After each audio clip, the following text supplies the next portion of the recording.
I talk to my team about let's challenge with care. So let's not lower our standards. Let's have it challenges. And when Yeah. people meet those challenges, that's the reward. That's where you get the engagement. But they need to know that they have support and they have, enough information so that they can rise to that challenge. And I do think it's something that we've seen where, again, they talk about this helicopter parenting in the 90s, and then now it's Yeah. going to the snowplow parenting where I'm going to move out any obstacle in your way. Well, I'm not moving out the obstacles in the way of our team. There are obstacles, but let's look at how did we get through those obstacles. And I think sometimes when you have an employee who's not engaged, it's not about lightening the load. It's about increasing and finding what is the thing that's going to drive them? What is the thing that's going to create that flow state for Mhm. them where you can engage them? And so it's, sometimes you have employees that are just not on board and not engaged. And that's because you don't Yeah. share the values. And so you do have to say, okay, let's part ways. But a lot of times it's about how can I figure out what connects them to our values, what their skill sets Mhm. really lean into, and then create this excitement and the right and appropriate level of challenge that they're going to really push themselves and then feel a real sense of reward.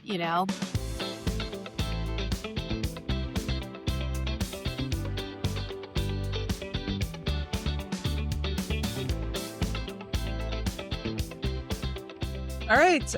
Welcome to another episode of Lead for Performance. I'm thrilled to welcome Michele Wong, who is the COO of Active Wellness, to the studio today. Welcome, Michele. Thank you. Thanks for having me. Yes, absolutely. My pleasure. I'm excited to hear this discussion. So let's just jump right in. I know that you started your career as a personal trainer and a group fitness instructor, and now you are COO leading over 35 locations. So let's just start warm up, if you will, with how does that frontline experience that you had yourself really help you in your role today, especially as you navigate a pretty challenging, set of, I think you like to call it the perfect storm that the frontline staff faces these days. Yeah, I recently gave a leadership talk to all of our site managers at a conference, and I said, what we're facing today is this perfect storm. It's this convergence of this VUCA world. Things are shifting, changing very rapidly. Yeah. And, if you've ever read Michael Easter's book, this idea that we're living in this comfort crisis, this instantaneous gratification, like I didn't like what happened on Tuesday, I'm quitting on Wednesday. And so, our mid-tier managers and our site level leaders are really dealing with a lot of complexity, especially in our industry coming out of COVID. And thankfully we're well out of that time frame, but it really shifted what our business looks like and the expectations of employees and managers. And so we're dealing with, having to address rapidly changing environments, systems, and sometimes an issue of this resiliency piece within our frontline team and our members. So in order to handle that and deal with that, what I think is it's grounding in our core values. And, you mentioned, how did I get into this industry? I came because I was a caregiver at a young age. I wanted to really help people find Mhm. and facilitate their own personal wellness journeys, really looking even beyond fitness. How do you create social Mhm. and fun and mental health and all of these things?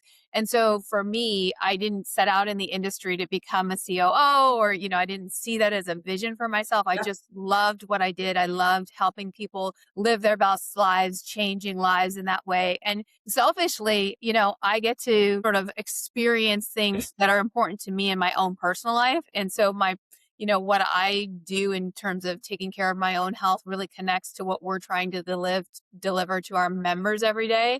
And then, when you Yeah. love what you do and you're grounded in those values and, you're somebody who is willing and wants to step out as a leader, I think the rest just naturally, organically comes. So again, I didn't set out with this determination that I was going to be a COO of an organization. I just love and committed to what we're due. So, in working with our team and helping delegate, I think it always starts from that first foundations. Are we connected and aligned in our purpose? And if we are, then, working through the difficulties and the storm that I talk about, like we can get through anything if we're all aligned and we share those common values and that purpose. Yeah, that's awesome. Oh my gosh, thank you. I can sense the passion and also the loaded of the load of challenges that you just peppered in there. So let's unpack that. I want to hear definitely more. And actually, honestly, I love kind of the perspective of you didn't know where you're going to end up, like just followed your passion and started and building on it.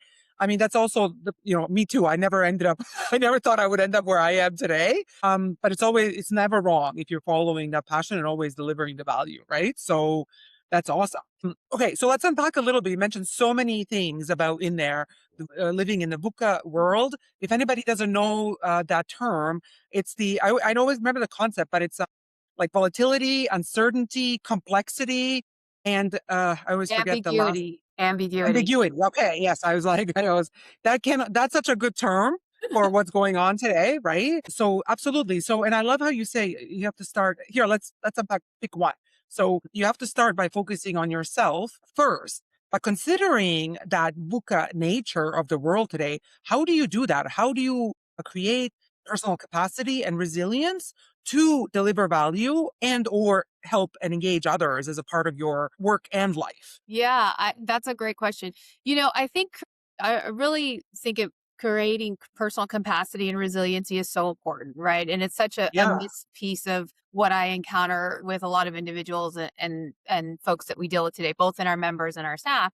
And I think it's looking at internally, I asked my team this, like, who are your internal heroes or sort of villains that you show up Yeah. as? Like, what are the things that can create issues in that challenge and that capacity? Acknowledging those and not being afraid to share those challenges or Mm, those, attributes that you have, but how do you overcome those? So acknowledging it, but saying, okay, I'm going to put this over here and I'm going to move forward and live in progress, whatever that might be, because mm, again, stress is all about our perception of what is stressful, right?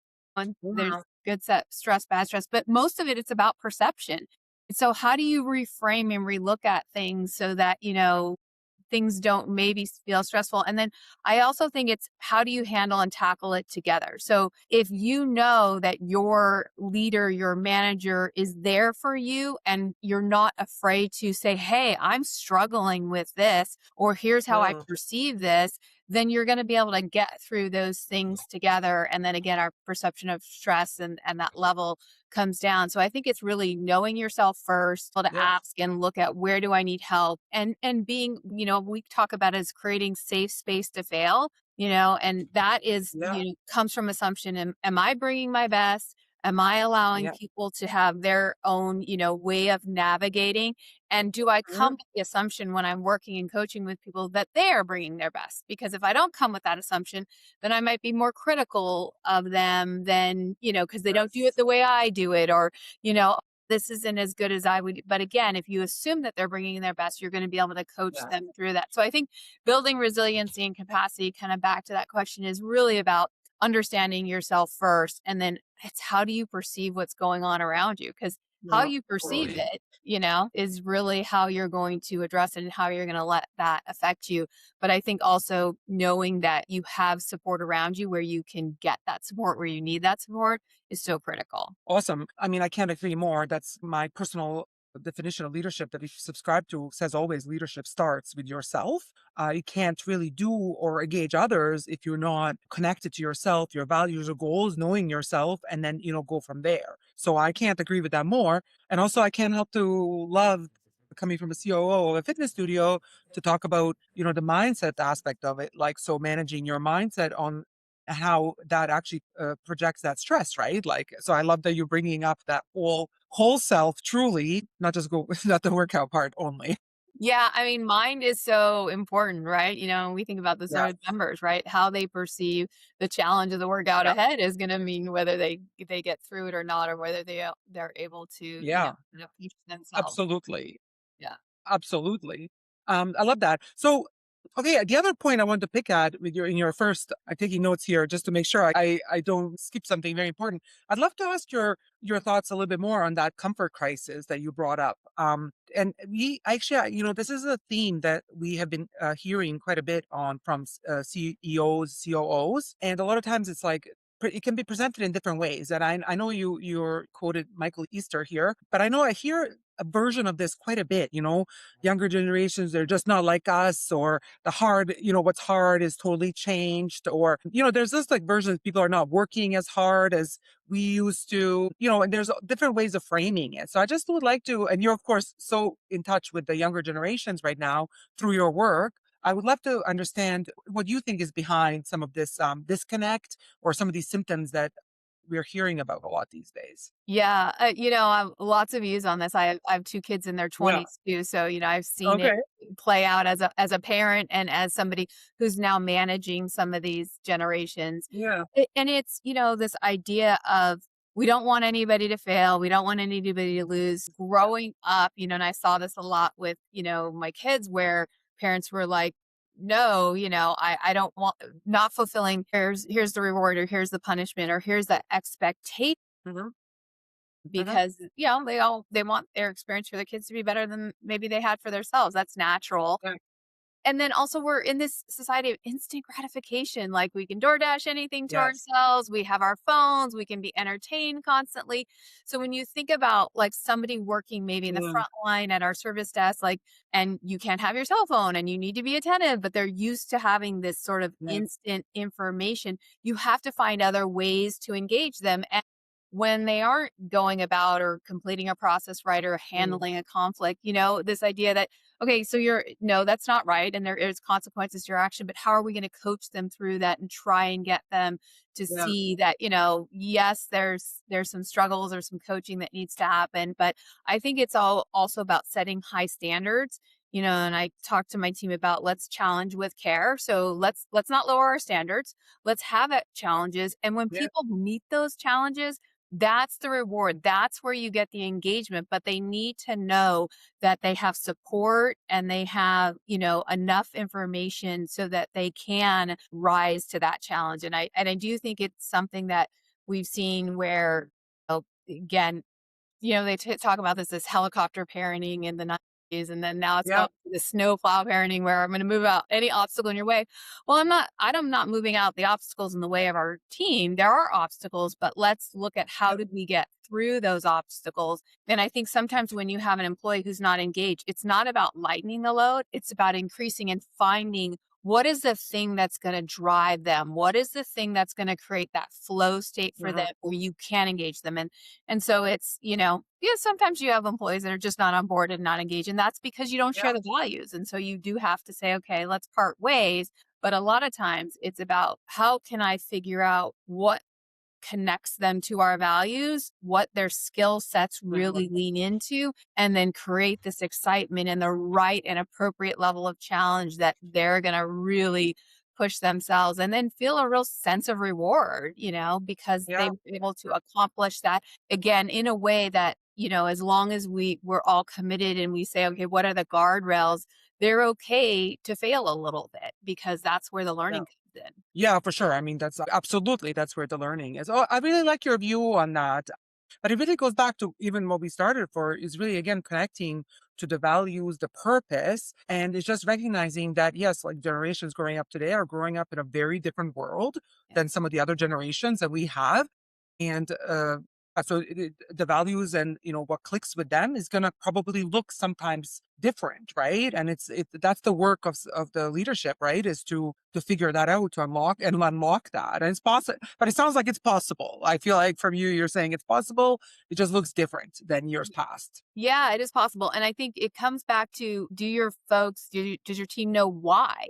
So if you're asking them to do Yes. something or Why? you're requiring something or Yeah. you want something to be a certain way and they find that that's complicated or that doesn't seem necessary, do they know why? And also being open to, okay, top down, we don't know everything. What is it that you're experiencing at different levels? Yeah. And let's learn from each other. And I think that that's also where the magic is in creating that environment and that culture that really works and builds leadership at every level. Yes. I mean, okay, there we go. I was literally going to ask you about leadership at every level. I love that because that's something I have strongly taken on over the years is this view that actually I think about everybody's a leader. It's just that leadership looks different if you're an individual contributor, team lead, manager, executive, etc.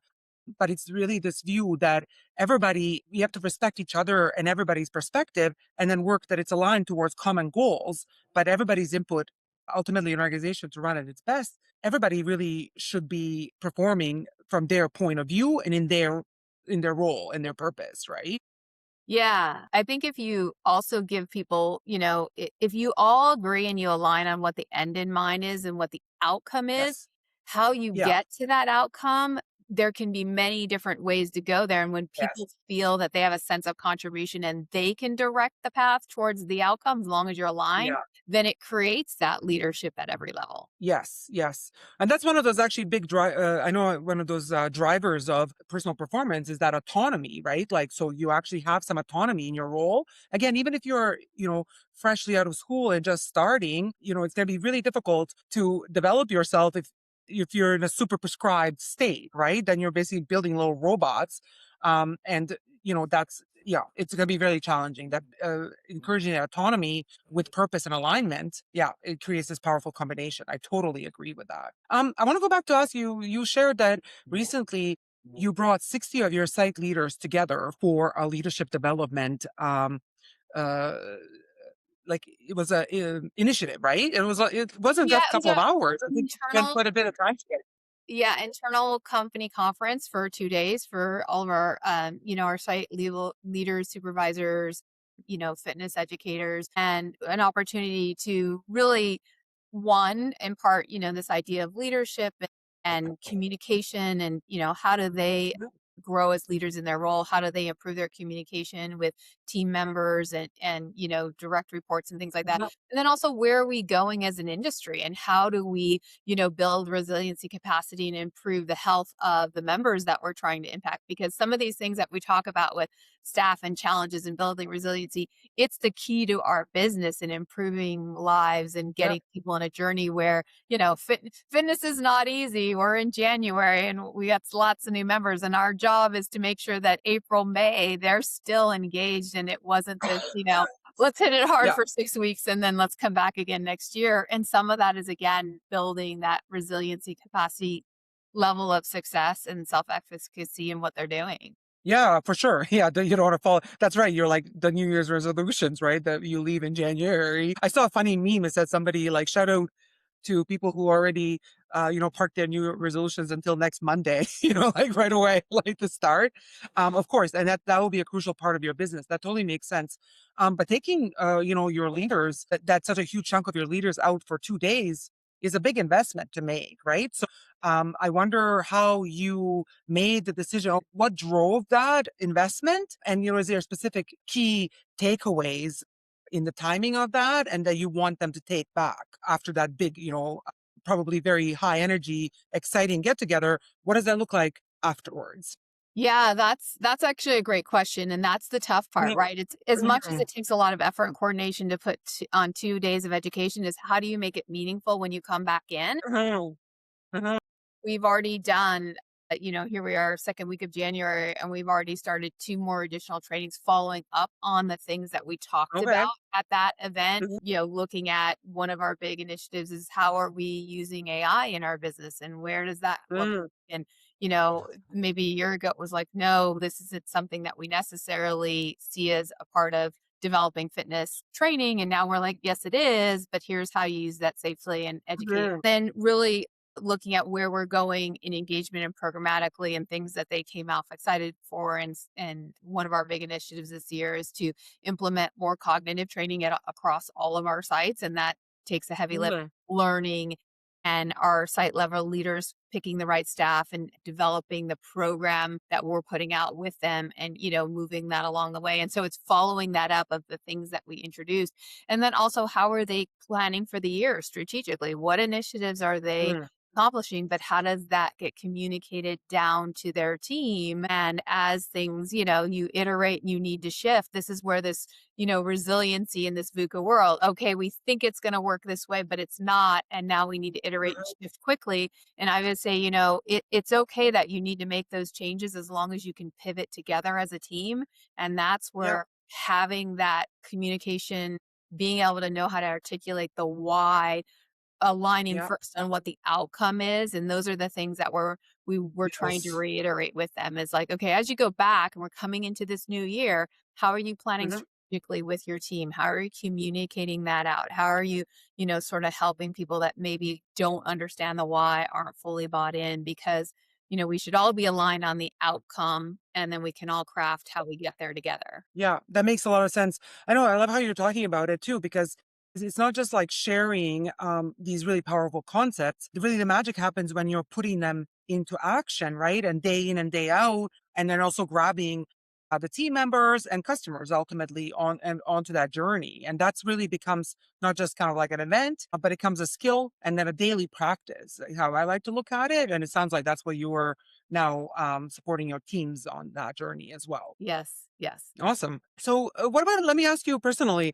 or any you can answer in general as well if you want, but are you challenged with, in this world, you're really helping people with their sustainable lifestyle, sustainable performance. Sounds like you've dedicated your life to it, but then probably as a COO, you're also working really hard. There's thousands of things to do, regular job plus 2 day organizing development at least. And I'm sure there's more. How do you prevent yourself from burning out while you're teaching others about wellness and sustainability of their own lives? Yeah, that's a great question. I think you have to live it first, right? When we go back to starting Yeah. with yourselves. And Yeah. definitely fitness, wellness, mental health, that's all a very big part of, my foundation. So I start every day with some form of activity or exercise, whether that might be a Mhm. workout or just, it's sort Yep. of a down day where it's a morning walk with my dogs. And I'm up very early, but I do touch my phone, but not my email. I don't, if you text me Mhm. or, I have sites that are 3 hours ahead of me, I will respond, but I don't get into my day until I've taken care of me. And that is Mm. definitely a practice I've had. And even, my kids have always known it for years. Like, mom's here for us, but when she's in her time, it needs to be an emergency, Yeah. it's sort of my time for myself. And so that's a very big part. And it's sort of Nice. bookended with my day. And the end of my day, I don't look at my work email, within the couple of hours going to bed. I have time with Yeah. family and talk about our days and, what's Yeah. going on or what show we've been binging on lately that we might want to watch together. But I really try to separate, at least on the bookends of my day, time that isn't about the organization and what we're doing so that I can bring myself ready in my best self, to show up Nice. and be there to deal with the challenges. And a lot of times it's also training yourself like that, thinking about Yeah. what's full, like, okay, how do you prioritize and how do you address what is most urgent, most important, right? You think of like the Stephen Covey thing and you know Yeah. understanding like there are things in our business that are safety issues, right? We deal with people's Yeah. lives and exercise and activities. And so we always think about like, what's the emergency, what's going to protect our people, our members, is that versus, something else that, okay, so that you're prioritizing. So you don't let Yeah. everything become a fire drill. And I also think, again, lots of people throughout the day tugging at me, needing something. I think the more you can communicate with people, okay, I got this email, or I know you called, I'm going to get back to you at this point, or let's set up time. And then meeting that obligation, being there when you say you're going to be there and be as consistent, right? We all have things where our schedule shifts or we can't make it, really being there and showing up, when it's really needed. And I think that's just being able to sort of triage and prioritize. Right. And I am somebody who's kind of a list checker, so I like to get things off my plate. I Yeah. like to move up. Yeah. You have to be okay with sometimes you can't always move something off your plate, or this, something really upsets you or whatever. Stepping back and being like,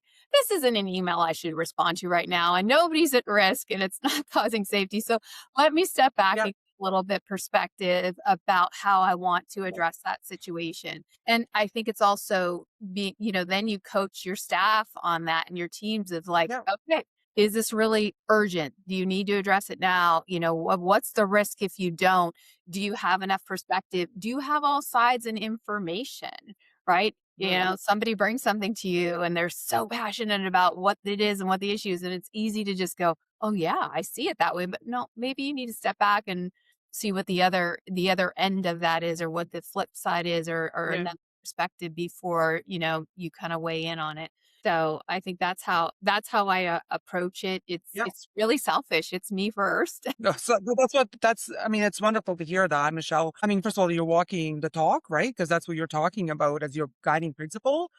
And it's really practical view of what that looks like, even though it's exactly you say, it can feel hard. It's not like people aren't wanting to see you first thing in the morning or talk to you, including your kids, right? And you talked about putting the boundary at home and at work to give yourself time to get yourself straight and then to actually pause. I like to think about that pause to prioritize and intentionally direct your time and energy for the best return to everybody around you. That's such a powerful practice, and it's really great to hear that you're a practical look at it in your. Yeah, I think we can't show up for others unless we show up for ourselves. And I'm a big believe I'm somebody who shows up for others and, in my family and my Yeah, work life. And that's very important to me. That's a very big value is that yeah. people knowing they can count on me when they get through or they have a tough patch. But if I don't do that for myself first, I won't be able to do that for others. It's not going to work. I know. And then we tend to think of this as selfish. And I know we kind of say it and chuckle it, but it's like preservation, right? And also building the capability to give afterwards. And it's such a mind that's actually, this mind reframing that all of us can benefit from. Or reminders or reframing, whatever part of the journey you're on, it's a Yes. really great reminder that's really needed. Yeah, I love to hear about that. Well, Um, I wanna reiterate yeah, that because I think reframing is something that people don't always often understand, and it's yeah, so powerful. If you just agree. change the lens of the way you're looking at something, it can make a dramatic difference in, how you perceive the stress or the experience you're Yes. having. And so individuals learning to reframe is what builds resiliency and capacity. Agreed. And it goes I totally agree. When you're looking at it, am I being selfish? No, I'm building energy to give. Okay. Feels way different, right? And just even go back to how in the beginning, you mentioned that with stress, right? Like this stresses me out because, and it's often in this, there is stressful things in the world. We're not trying, I'm sure we're not trying to say here that we can remove all stress, but a lot of times there is stress in our daily lives we're creating just with this gap in expectations. Like we're expecting certain things and then we're stressed that it's not working out that way. And if you look at them differently, we can reduce that stress that we're carrying around, often with the skill of reframing. I totally agree. It's a game changer. Yes. Yeah, I love to hear that. What about, let me ask you, obviously you're working with frontline staff and, again, I love your story of, being frontline staff and going up, following your journey. So when you look now at developing people, that are building their, fundamental professional skills, but then they're looking to climb the leadership ladder, right? Is there something that you've come to see as a pattern or a signal that this is a person who is capable to, will, with the right nurturing and right opportunities, become a really great leader at a different level. Because I always say leaders at every level. So I don't want to say become a leader, always Yeah. a leader, but, kind of change levels. How do you think about that when you, looking at the frontline staff today as you build up your organization? Yeah, I think in coming up the ranks and looking where my journey was, it was, obviously we all want to advocate for ourselves. We want to make more money, but and I have this conversation over the years with folks like if you're taking on a role because you want to make more money or you think you should have that title, first ask yourself, are those the things that you're going to enjoy 80% of the time? Is that what Hmm. you want to be doing? Because if that's not there, money and title don't matter.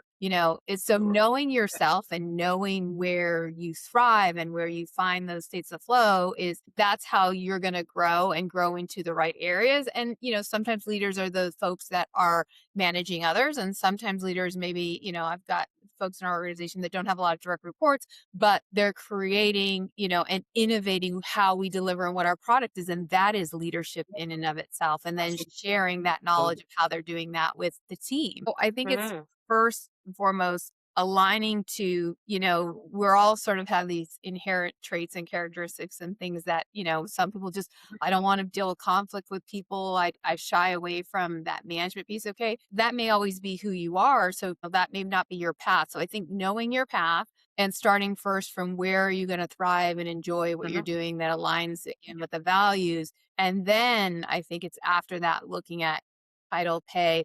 But I think we're in a society where it's all, I should follow this path and I should get that pay Yeah. or I should have that title versus I'm really passionate about this area or Yes. this wanting to be in this experience and starting from that point. And I think that, if we can help people and coaching and helping them understand and see, where they're going to find that enjoyment first, then we can sort of Yeah. direct their path as a leader of, product or innovation or service or leader, more so with the people aspect and management or, coaching, our members, right? For really great fitness trainers, it's always this thought that I should become a fitness manager or director, I should be managing. And your best trainer is not your best manager. And that, we always say that and it sort of always holds true, but Yes. there's also sometimes that thought process, well, I'm supposed to go in this, linear direction. And that's really Yes. the case. Yeah, it's those expectations again we have on ourselves or from society or things like that. And they can be motivating, but also can hold us back because we're not really connecting with ourselves and what really brings us joy and learnings.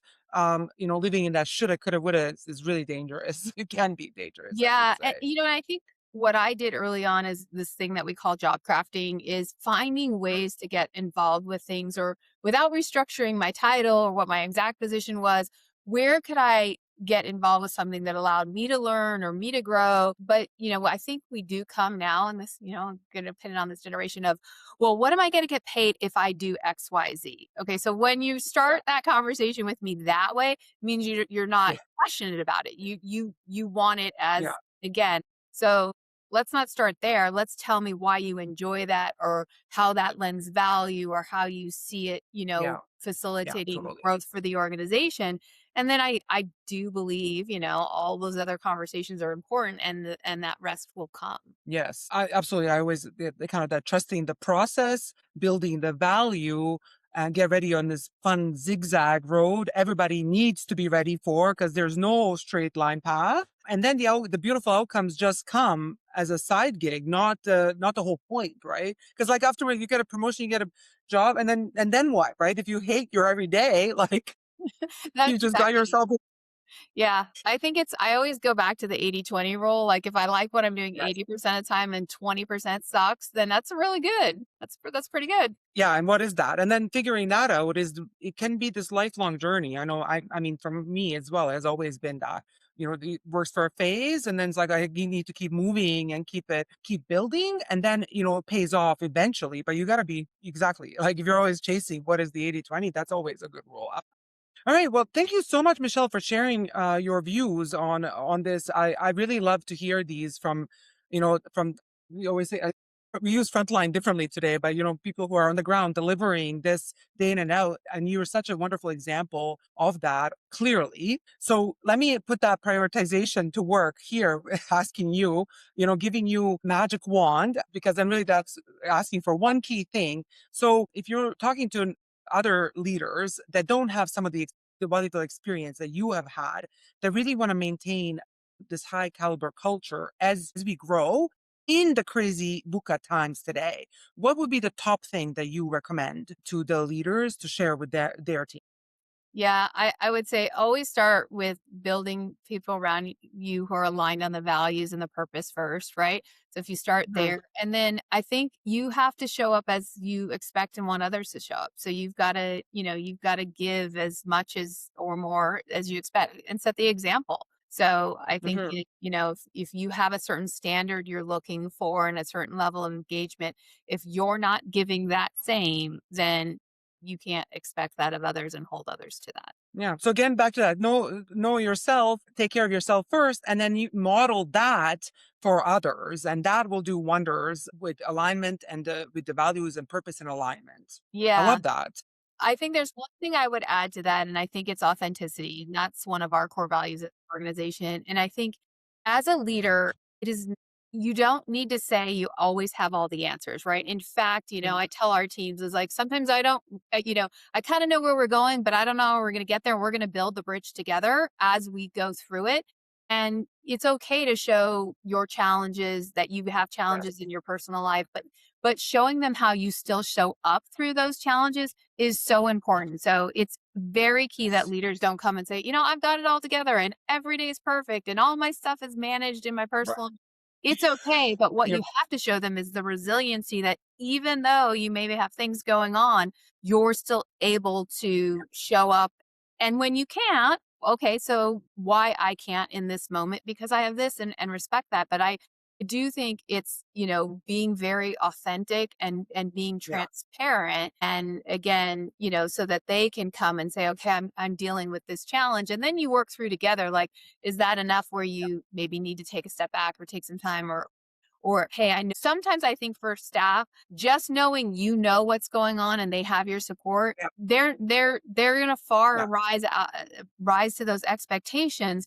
But again, that safe space and knowing that they can communicate and share it makes a world of difference. Totally. You got to keep it real. I cannot agree with that more. Honestly, there's this moment I remember I was a vice president in a prior role and fast growing retailer with and a lot of transformation going on and during the crazy COVID times. And we would be faced with all the time with new challenges. And like you say, in today's world, any leader that's telling you you have everything figured out, it just can't be true because there's new stuff coming at us that nobody's seen before. So, if you're pretending that you know it all, it just loses that authenticity right away. So I remember, looking at a room in front of people and they were like, we are faced with something we don't know what to do with. And I stand up and I'm just like, oh my gosh, I have no idea what we should do next. And you can almost like some version of that, right? And like you can almost feel the room take a breath and like just like everybody relaxes and it just like removes this layer of tension and stress on everybody. Like she says she doesn't know. And it's like, okay, it's probably must be okay that I don't know. It's okay. And then the very next thing is, what do we know? What can we try? Let's get on this. And all of a sudden it's this collaboration. The ideas are flowing and, we get on that zigzag path and we do figure it out. Right. But absolutely, like, without that vulnerability and authenticity, none of that is possible. Yeah, and as long as you're going through that and you pivot together as a team, then that's okay, Yes. right? The important part is knowing where you wanna get to at the end and being able Yes. to pivot and shift quickly together so that somebody's still not Yes. stuck on an opposite path. Yeah.